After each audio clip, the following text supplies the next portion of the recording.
السلام علیکم ورحمۃ اللہ۔ جی میرے محترم چاچا خلیل صاحب، آپ کا سوال ہے حضرت علی بن ابی طالب علیہ السلام کی آنکھیں اور جناب محمد الرسول اللہ صلی اللہ علیہ وسلم کا لعاب دہن، آپ صلی اللہ علیہ وسلم کا تھوک مبارک۔ یہ صحیح بخاری ہے۔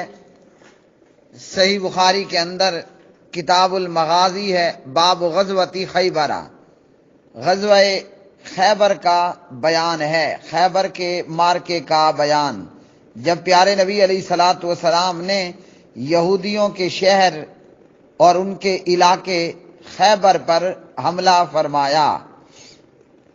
پیارے نبی علیہ الصلاۃ والسلام نے خیبر کے موقع پر جس رات اگلے دن فتح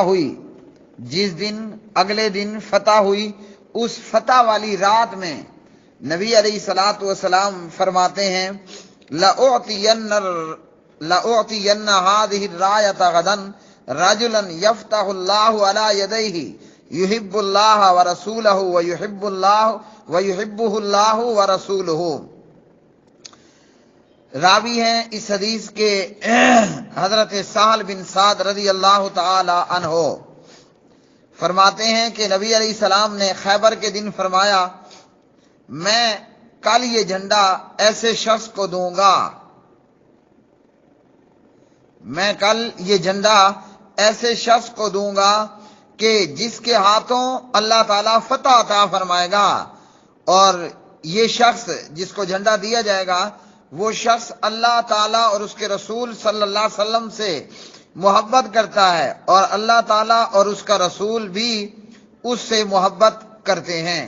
صحابی فرماتے ہیں لوگوں نے اس حال میں رات گزاری کہ ہر ایک کو یہ امید تھی کہ جھنڈا اسے ملے گا۔ صبح ہوئی تو پیارے نبی نے پوچھا این علی بن ابی طالب، حضرت علی بن ابی طالب علیہ السلام کہاں ہیں؟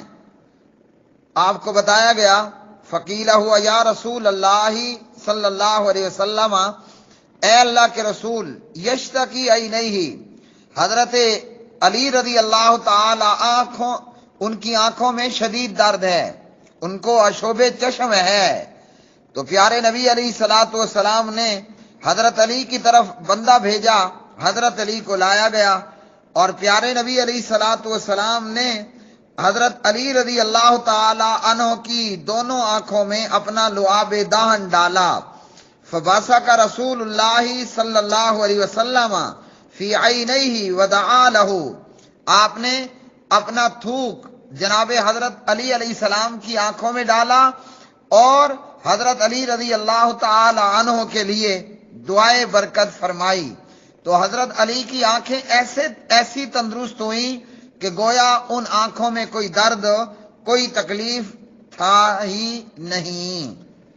یہ روایت صحیح بخاری کتاب المغازی باب غزوۃ خیبر 4210 نمبر کی روایت ہے، 4210 4210 نمبر کی یہ حدیث۔